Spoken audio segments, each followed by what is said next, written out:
प्रश्न है कि यदि एक बिंदु 0,1 बिंदुओं 5,-3 और 6 से समदूरस्थ है तो x के मान ज्ञात कीजिए। देखिए यहाँ पे ये कह रहा है कि 3 बिंदु हैं। टोटल कितने बिंदु हैं? तो आप कहेंगे 3 बिंदु हैं। एक बिंदु मान लेते यहाँ पे है, दूसरा यहाँ पर और तीसरा यहाँ पर है। तो अगर हम इसको a बिंदु मान लें, ये b हो गया और तो ये क्या हो जाएगा? तो कहेंगे ये c हो गया। तो मान लीजिए पहला जो बिंदु है वो आपका a है ये, और ये जो है आपका b है। तो मतलब a बिंदु 5,-3 है और b जो है वो x,6 है।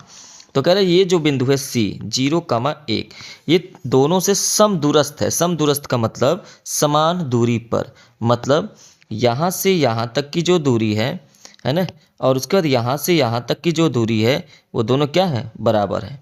क्या है? बराबर। इस तरीके से, ठीक है, ये दोनों दूरियां क्या हैं? बराबर हैं।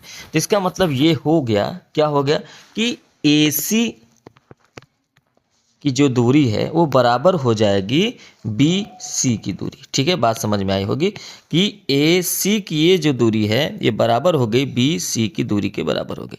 ठीक, ये बात आपको समझ में आ गई होगी। ठीक है, अगर इतना समझ में आ गया तो दूरी का फार्मूला क्या होता है? तो दूरी का फार्मूला होता है, क्योंकि यहाँ पर देखिए AC की दूरी है, तो अब आप क्या करेंगे? एक ब्रैकेट में लिखते हैं x2 माइनस x1 का whole square plus y2 minus y1 का होल स्क्वायर। यही आप लगाएंगे जब भी आपको समदूरस्थ पूछा रहेगा ना, तो दोनों तरफ इसी फार्मूलों को रखना है। तो दूसरी तरफ भी आपको यही रखना है। क्या रखना है? x2 माइनस x1 का whole square plus y2 minus y1 का होल स्क्वायर रखना है। ठीक है, दोनों तरफ आपने रख दिया। लेकिन अब वो ये चीज़ ध्यान रखना है। क्या ध्यान रखना है? कि यहाँ पर जो x1 y1 और x2 y2 का जो मान है वो बदलते रहना है, कि हमेशा इसको x1 और y1 मान लेना है, और जब AC की दूरी निकालें तो A को आपको x2 y2 मान लेना है।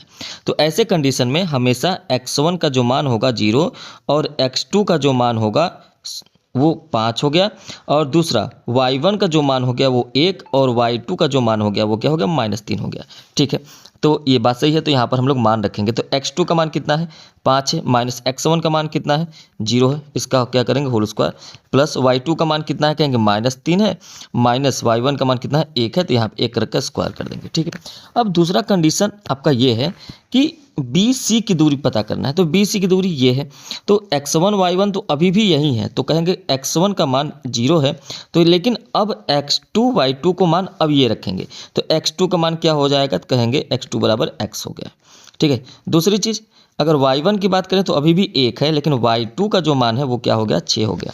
तो दोनों कंडीशन में चेंज हो जाते हैं, तो इसलिए यहाँ पर भी मान रखेंगे। तो x2 का जो मान हो गया, अब देखिए x2 का मान यहाँ पर देखें, x2 का मान x हो गया, x माइनस x1 का मान 0 है, इसका होल स्क्वायर, प्लस y2 का मान कितना हो गया?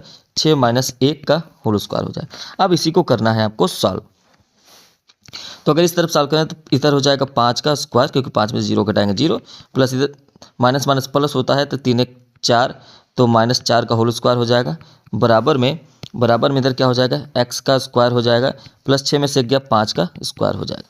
अब देखिए इधर अगर देखें तो 5 का स्क्वायर 25 हो जाएगा, प्लस 4 का स्क्वायर 16 हो जाएगा, बराबर में इधर क्या हो जाएगा? तो x स्क्वायर प्लस 25 को आप इस तरफ भेज दीजिए, तो क्या हो जाएगा? 25 माइनस 25 प्लस 16 बराबर x स्क्वायर। 25 से 25 कट जाएगा, मतलब घट जाएगा, 0 हो जाएगा। 16 बराबर क्या आ गया? x square. तो अंडर रूट में अब 16 हो जाएगा बराबर में x, तो कहेंगे प्लस माइनस 4 का जो मान आ गया वो x का मान आ गया।